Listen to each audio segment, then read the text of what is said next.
Welcome back to Big Bull Trade. Before starting today's video, you can support us by like and subscribe, using the links below the description, and join Telegram to receive free daily signals, or you can also sign up Week's Exchange to get a big bonus.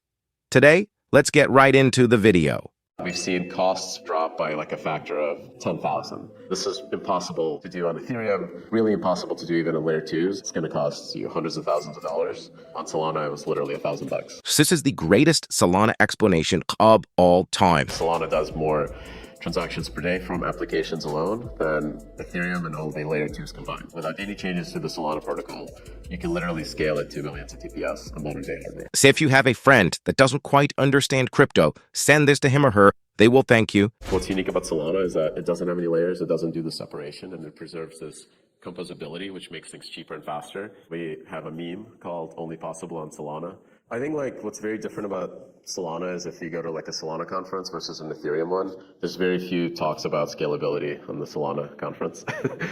Every founder that you meet is working on a consumer application, whether it's finance, they're looking for consumers to use their application. They're not thinking about how do I scale this, or whether it's like NFTs, they're looking for traders, for creators, for whatever. As hardware improves, it gets cheaper and cheaper to run the network. As we predicted, the cost of the hardware drops roughly every 2 years by 50%. I'm not surprised by that. I hope no one else is. But like we started Solana, it cost about $1,100 a server, then it went to $800, now it's $250 a month. I suspect by next year it's might be under $200 a month per server. You see like announcements like Google Fiber is offering 20 gigabit networks up and down to the home. So like this idea that Solana only runs out of data centers, even that's going away because simply you're getting what people previously believed data center only speeds, you're getting those to the home. And this is just a relentless march of hardware. And this is really like kind of the whole point of the way we design the network is that I spent my career as a systems engineer. As soon as you build the software such that it gets faster with hardware improvements, you're done. You don't actually have to worry about that problem anymore. This is what I really mean about scaling. Like, we're done. Like, we don't actually need to worry about scaling.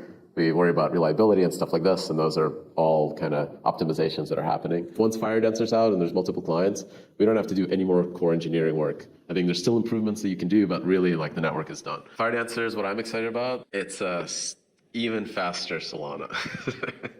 Solana's already fast, it's even faster than that. Why it's important that FireDancer exists is because Ethereum is, I think, the only smart contract platform with multiple implementations of the protocols live, so they have 4 clients.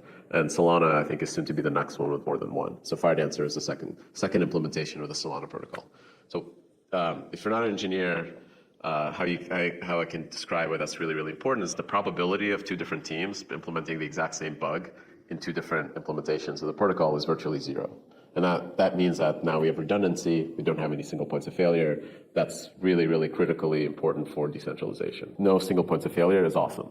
I think this is like really the most important thing that decentralized permissionless networks provide is that reliability in terms of like real hardcore, like physical decentralization. Solana is kind of uniquely positioned in the industry to be non-sharded, no layer 2s, a single giant global state machine. There's a lot of benefit to that. The really cool thing that a single giant global state machine provides is composability, and that is that every application that exists in one single environment is kind of like running in a single computer, a world computer.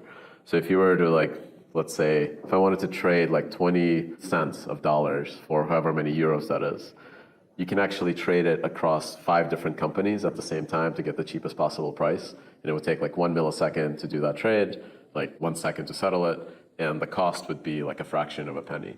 And there's no way you can do that in the real world, right? There's no way you're going to go to like 5 different foreign exchange desks and tell them, I'm trading 20 cents, give me your best price. And that's because the real world doesn't have that property of composability, right? Everything is in separate buckets and separate domains.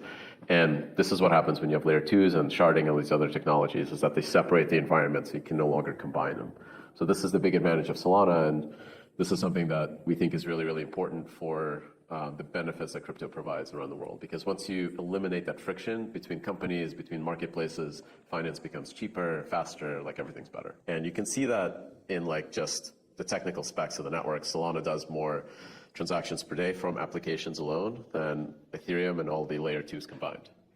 So like, I think they still have a lot of work to do to catch up on the technology front, both on price, performance, and like really everything else. What I hope to see is we see like a use case like Helium, which is a $5 data plan in Miami, go nationwide. And that means like we actually get to demonstrate to like, entire United States, look, here's like an entirely crypto-based project. It's building something that everyone can understand, like a wireless carrier. And it's doing it with crypto, it's doing it faster, it's delivering better data, and cheaper data to every cellular customer in the United States. My parents can understand that, right? Like, this is what I want to see succeed, and like I want to see more of those breakout use cases. So Helium using compressed NFTs to mint 1 million NFTs to represent their hotspots and connect that with the payments and services of the data rates coming out of their 5G cells. All that is happening on the same blockchain as USDC transfers that can pay for Helium data plans. So like all this stuff is happening in one world computer without any friction. The reason I talk about Helium so much is because it's like an example I can explain to like my parents, a congressperson, like somebody that knows nothing about crypto. You can tell them cheaper cellular service and like sign me up. This is a technology that was shipped with a collaboration between Solana Labs, Metaplex, and Helios, and a bunch of other folks in the ecosystem. Like all the wallets had to support it. So it's kind of a huge effort driven, I think, by John Wong from the Solana Foundation. And what compressed NFTs implement, the technical term is stateless accumulators. So you don't actually have to store the NFT metadata on chain. You just store the root of the Merkle tree. And it's super cheap. Because of that, we've seen costs for NFTs drop by like a factor of 10,000. So like there's a company that spun up out of this called Drip House that have invented a whole new business model. Instead of selling NFTs, they actually sell a subscription to users who sign up and they get NFTs from the creators that they follow. And they have minted 50 million NFTs, I think at the cost of $1,000. So this is impossible to do on Ethereum, really impossible to do even on layer 2s. If you really mint 50 million NFTs on any L2 right now, it's going to cost you hundreds of thousands of dollars. Solana was literally $1,000. This means that like the cost of digital assets, like truly decentralized digital assets, has dropped to the point where it's as cheap as like AWS database entries. So you can now then give them out for free. You can build whole new business models to try to attract users. That's exciting to see. There's a bunch of companies trying to do this to onboard. This is something that like has been in the makings for a while. And I think in the Ethereum ecosystem, it's called account abstraction. But this is a native feature that's been part of Solana, like the virtual machine, from day one. And Fuse is built by a really amazing team, Squads Protocol, that have built a formally verified multi-sig. And that multi-sig can now basically act as a wallet. And the wallet is implemented as a smart contract on Solana itself.